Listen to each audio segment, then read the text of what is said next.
ಅದನ್ನೇ ಹಾಕೊಂಡು ಮಿಂಚ್ತವಳೆ ನಿಮ್ಮ ಅತ್ಗೆ ಅಲ್ವಾ ಪಾರು? ಅದ್ಯಾವ್ದಣ್ಣ ನಮ್ ಕಣ್ಣು ಕಾಣಿಸ್ದಿರೋಂಥ ಪೌಡ್ರು?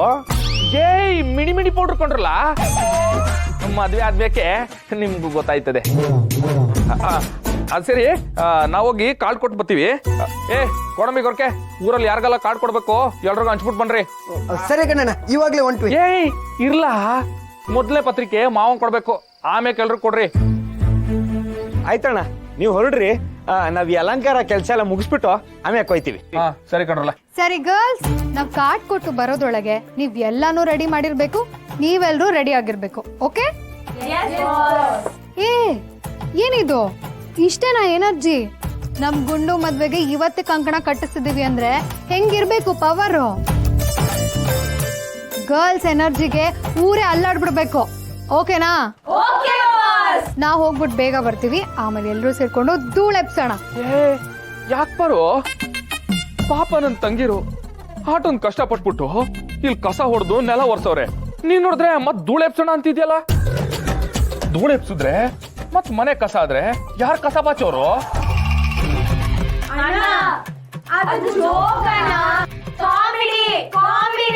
ಓ ಕಾಮಿಡಿ. ಪತ್ರಿಕೆ ಕೊಟ್ಟು ಬಂದು ನಗ್ತೀನಿ, ಬಾಪಾರು. ಸರಿ ಗರ್ಲ್ಸ್, ಬಾಯ್ ಬಾಯ್.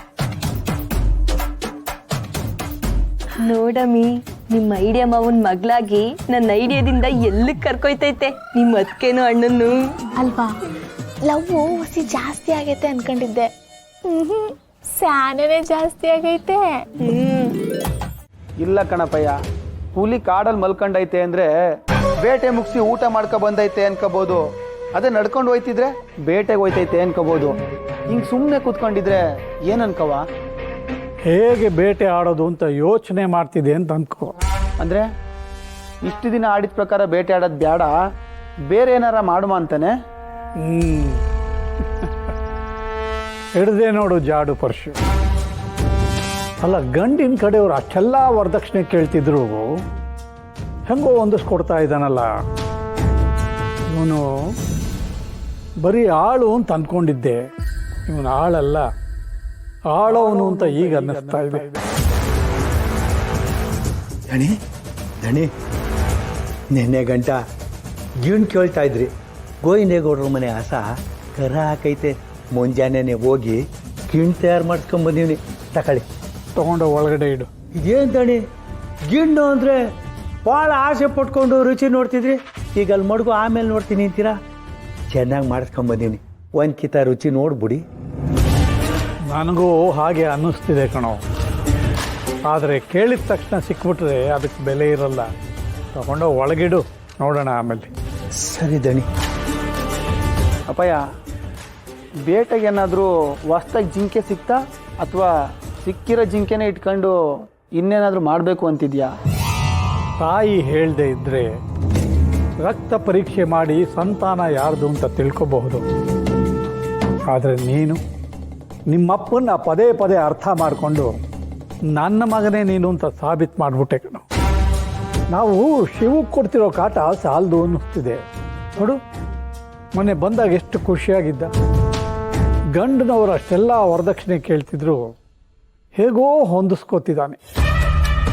ಅದಕ್ಕೆ ಅವನಿಗೆ ಭಯ ಹುಟ್ಟೋ ಹಾಗೆ ಇನ್ನೇನಾದರೂ ಮಾಡಬೇಕು ಅಂತ ಯೋಚನೆ ಮಾಡ್ತಾ ಇದ್ದೀನಿ. ಅಲ್ಲ ದಣಿ, ಈಗಾಗಲೇ ಎಲ್ಲ ವ್ಯವಸ್ಥೆ ಮಾಡ್ಕೊಂಡಿದ್ದಾರಲ್ಲ, ಇನ್ನೇನಿದ್ರು ಮದುವೆ ಆದ್ಮ್ಯಾಕೆ ಅವ್ನು ಅಳೋದಷ್ಟೇ ಬಾಕಿ. ಶತ್ರುಗಳನ್ನ ನೆಮ್ಮದಿಯಾಗಿರೋದಕ್ಕೆ ಬಿಡಬಾರ್ದು ಕಣೋ ಛತ್ರಿ. ಉತ್ತಮ ಅನ್ನಿಸ್ಕೊಂಡವನಿಗೆ ಎಲ್ಲೋದ್ರೂ ಶುಭಾನೇ ಆಗುತ್ತೆ. ಈ ಶಿವು ಎಲ್ಲನೂ ವ್ಯವಸ್ಥೆ ಮಾಡ್ಕೊಂಡಿದ್ದಾನೆ ಅಂತ ಅನಿಸುತ್ತೆ, ಅದಕ್ಕೆ ಅಷ್ಟೊಂದು ಹಾರಾಡ್ತಿದ್ದಾನೆ. ಅದು ನನ್ನಿಂದ ಸಹಿಸ್ಕೊಳ್ಳೋಕ್ಕಾಗ್ತಿಲ್ಲ. ಅವನು ಕ್ಷಣಕ್ಕೂ ಒದ್ದಾಡ್ತಾ ಇರಬೇಕು, ಯಾವಾಗಲೂ ಕಾವಲಿ ಮೇಲೆ ಕೂತಿರಬೇಕು. ಪಾದ ನೆಲಕ್ಕೆ ಸೋಕಿದ್ರೆ ಭೂಮಿ ಕಾದಿರಬೇಕು, ಮೇಲೆ ಕೂತ್ರೆ ಕಾವಲಿ ಕಾದಿರಬೇಕು. ಅದಕ್ಕೆ ಒಂದು ಉಪಾಯ ಮಾಡಿದ್ದೀನಿ. ಆ ಹುಡುಗನಿಗೆ ಫೋನ್ ಮಾಡಿಕೊಡು. ಸರಿಪಯ್ಯ.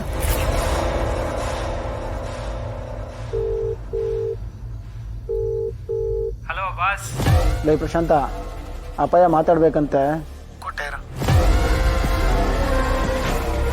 ಲೋ ಮರಿ, ಸರ್ ನೀವಾಗೆ ಫೋನ್ ಮಾಡ್ತಿದ್ದೀರಾ ಅಂದರೆ ವಿಷಯ ಬೇರೆನೇ ಇರಬೇಕು ಅನಿಸುತ್ತೆ. ಇದೆ. ಇವಾಗ ನೀನು ಏನು ಮಾಡ್ತೀಯ ಅಂದರೆ ಆ ಶಿವಗೆ ಫೋನ್ ಮಾಡಿ ಇನ್ನೂ ಒಂದು 5 ಲಕ್ಷ ವರದಕ್ಷಿಣೆ ಕೇಳಬೇಕು. ಅಯ್ಯೋ, ಆಲ್ರೆಡಿ 5 ಹೇಳಿದ್ದೀವಿ, ಮತ್ತೆ 5 ಅಂದರೆ ಅನುಮಾನ ಬರಲ್ವಾ ಸರ್? ನಿಮ್ಮಪ್ಪ ಕೊಡ್ತಾನೇನೋ ದುಡ್ಡನ್ನ? ಇಲ್ವಲ್ಲ, ನಮ್ಮ ಹತ್ರನೂ ಇಸ್ಕೊಂಡು ಅವ್ರ ಹತ್ರನೂ ಇಸ್ಕೋತಿದೀಯ. ಹೇಳಿದಷ್ಟು ಮಾಡೋ. ಕೋಪ ಮಾಡ್ಕೊಬೇಡಿ ಸರ್, ಅವ್ರಿಗೆ ಅನುಮಾನ ಬರಲ್ವಾ ಅಂತ ಕೇಳಿದೆ ಅಷ್ಟೆ. ಬರದೇ ಇರೋ ಹಾಗೆ ನೋಡಿಕೊಂಡು ಕೆಲಸ ಮಾಡಬೇಕಾಗಿರೋನು ನೀನು. ಅದಕ್ಕೆ ಅಲ್ವಾ ನಿನ್ನನ್ನು ಕರ್ಕೊಂಡು ಬಂದಿರೋದು ನನ್ನ ಮಗ. ಬೇರೆ ವಿಷಯದಲ್ಲೆಲ್ಲ ತೋರಿಸೋ ಬುದ್ಧಿವಂತಿಕೆನ ಇದರಲ್ಲೂ ಸ್ವಲ್ಪ ತೋರಿಸು. ಈಗ ಅವನು ಏನು ಕೇಳಿದ್ರು ಕೊಡ್ತಾನೆ ಕಣೋ. ಮೊದಲೆಲ್ಲ ಮದುವೆ ಆಗಲಿ ಅಂತ ಕೊಡ್ತಿದ್ದ, ಈಗ ಇಷ್ಟೆಲ್ಲ ವ್ಯವಸ್ಥೆ ಆದಮೇಲೆ ಮದುವೆ ನಿಲ್ಲದೇ ಇರಲಿ ಅಂತ ಕೊಡ್ತಾನೆ. ಕೇಳು. ಸರಿ, ಫೋನ್ ಇಡು. ಸರಿ ಸರ್, ನಾನು ಹೇಳ್ತೀನಿ. ಈಗ ಮದುವೆ ಗಂಡು 5 ಲಕ್ಷ ಕೇಳೋ ಜಾಗದಲ್ಲಿ 10 ಲಕ್ಷ ಕೇಳಿದ್ರೆ ಶುರುವಾಗುತ್ತೆ ಶಿವನಿಗೆ ನಡ್ಕ.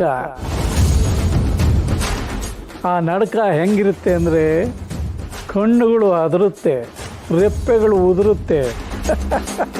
ಶುರುವಾಗುತ್ತೆ ಶಿವತಾಂಡವ. ದಣಿ, ನೀವೇನಾದರೂ ಆ ಕಾಲದಾಗಿದ್ದಿದ್ರೆ ನಯವಾಗಿ ಮಾತಾಡಿಸಿ ಬ್ರಿಟಿಷ್ನವ್ರನ್ನ ನುಂಗ್ಬಿಡ್ತಿದ್ರಿ.